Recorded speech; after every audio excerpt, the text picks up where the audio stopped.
And we are live in Dubai at the AIPC Summit, one of my favorite events in the world by far, really. I love this AIBC Sigma Summit. I have it here, Vasilisa. She's working with the government in Catalonia. Yes, that's true. It's true, you heard it right here. We just met in the VIP area. So tell me a little bit, Vasilisa, about what brought you here to the AIBC Summit, and what are you doing in Catalonia? Sure. So first of all, Bruce, thank you for having me for this show. It's such a pleasure to be here. Thank and you. It's even better to be back in Dubai in such a good weather. So we are not dying here out of heat. It's very actually nice to be in March. So in Catalonia, in Barcelona, we have a Central Blockchain Catalonia, which was created 2 years ago by the number of founders, which I'm one of the co-founders, and of course the help of the government and chambers of commerce in Barcelona.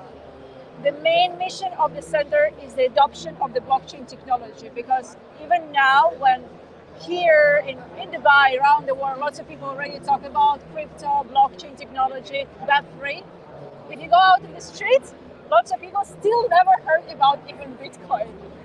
It's amazing, it's fantastic how different the bubbles we live in. So the center, with the help of the government efforts, we want to bring that adoption to every single individual in Catalonia, as well as to the small businesses, SMEs, so known, and of course to set blockchain hub in Catalonia, so that around Europe and around the world we are renowned for being quite innovative. That's pretty cool. So, how did you get started in that job? I mean, what led you to the point where you started working in the government in such a position, pushing blockchain forward? Yeah, well, I mean, I've been in blockchain myself since 2016, starting in payments, basically providing the prepaid cards to the crypto wallets. And there was some, for me, again, personally, there was some break for like a year and a half, and then I returned to the industry. I was going to some events just as an attendee, just to see what's going on, meet the people, learn about the things. I was again like absolutely captured by the ecosystem. I was like, okay, I want to get back. But that gap felt so big between what's happening in crypto. Again, you feel like you're in a bubble, and then you go to the real world, and the real world is living a completely different life. And I say, okay, let's do something about making it together. So first what we started to do was the conference. The name is D4A. D stands for diversity, diversification, democracy, and of course decentralization, which is the core part of the blockchain.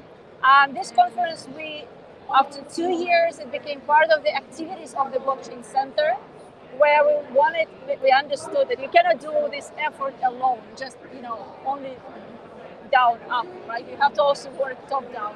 So we started to work at that time with the government, with the Ministry of Digital Policies, which were very favorable towards what was happening in Catalonia. And they've been supporting us to actually build the center, supporting our activities. And from there, I mean, right now, 2 years, we're more than 2 years, almost 2.5 now. So we're working quite hard. That's amazing. In 2016, you're like OG, right? It's long time. Yeah, well, over like 6 years now, almost 7. yeah. I mean, there's not a whole lot. Yeah, I guess there's not a whole lot of people that have been in that long. I mean, obviously, we've been in a long time, but there's not that many people. You came like in 2011-ish or something, even before, no? It's been a long time. I bought my first Bitcoin at $70. Okay, that sounds. That's a long time. Yeah. I had anyway. I have lots of stories. So that's really cool. And then what are you doing here? What's your main goal here at AIBC? So as usually, I mean, basically to present one of the key projects of CBCat right now, which is a Catverse. It's not the first time I'm speaking about this in the Middle East. We actually last year we've been even nominated for one of the best government communication tools by the government of Sharjah. So I'm continuing to pitch for that. So Catverse, let me just tell you a little bit more. Catverse is the Catalan metaverse. So it's one of these kind of meta cities which we are building. It's still in the early stage. It already exists. It can be used. It's not decentralized yet, but the vision is to make it decentralized with its own government system, and of course using a better technologies rather than right now. So right now, Cataverse represents just a number of rooms, a big number of rooms in the virtual reality, which can be visited in the glasses or via your laptop or your phone. So they're quite usable for anybody, where people can just interact in the virtual reality. And in the future, of course, we wanted to use the hyper-realistic models. We want to introduce a blockchain layer underneath, so there is token economy inside, the land economy, and of course there is a protection of the individual assets and individual digital identity, let's say. So this is what I'm here for. The catverse? Cataverse, yeah. That is that. Catalonia, Cataverse. Yeah, of course, yeah. That's really cool. Well, it's such an interesting space. And I know the last few months, though, probably been pretty hard. How is that? How have you seen, for me, really September hit, and kind of I was fine until September. September hit, all my clients kind of stopped paying, it all kind of happened at once. How has that affected you? How has 22 been? And then what do you think 23 is starting out to look like? Well, yes, the markets were quite hard, and we know that what happened with the FTX and everything, so we are all been affected. There is a little, that's why I'm quite grateful for the support we got from the government and from the public, because this is what helps you to stay, and float during the hard times and during the crypto winter. And that's why it's so important that we have this support. The outlook, I'm quite positive. I really hope that we're almost done with the crypto winter. Everything can happen always. So no predictions, no advices, but I'm quite positive, and especially in Europe, where the regulations and the, let's say, European Union itself looking into metaverse and the AI, the blockchain, it's all these new technologies. They're quite supportive again. They're starting lots of programs, regulatory programs, development programs, which anybody can participate. Yep. Public institutions, startups, companies. So that again, this is what keeps us busy right now, to be part of all this ecosystem in Europe. Really cool. Well, yeah, I definitely have my fingers crossed. I think most of 2023 is kind of go like it's going. And then I think 2024, we really have a big push.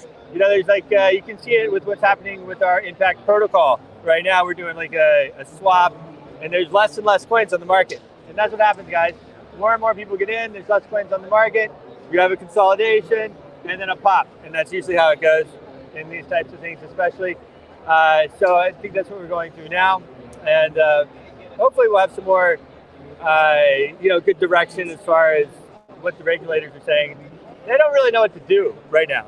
I think it's really, the long and short of it. So they're looking for some advice. They're looking for some advice. You guys should watch us, okay? We'll tell you exactly what to do. Leave us alone. No, I'm kidding. Well, cool. So what's the website? How do people find you? You have social media? So for the main website, you probably will be interested to visit is cdecat.io, and then choose the English version. But another thing which I want you to discover is d4a.io, which is very easy.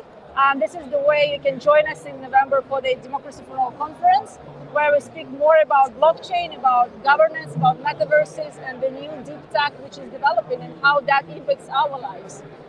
Amazing. Well, thank you so much for coming on. Thank you so much for having me. Yeah, I appreciate it. Thank you. We'll see you soon.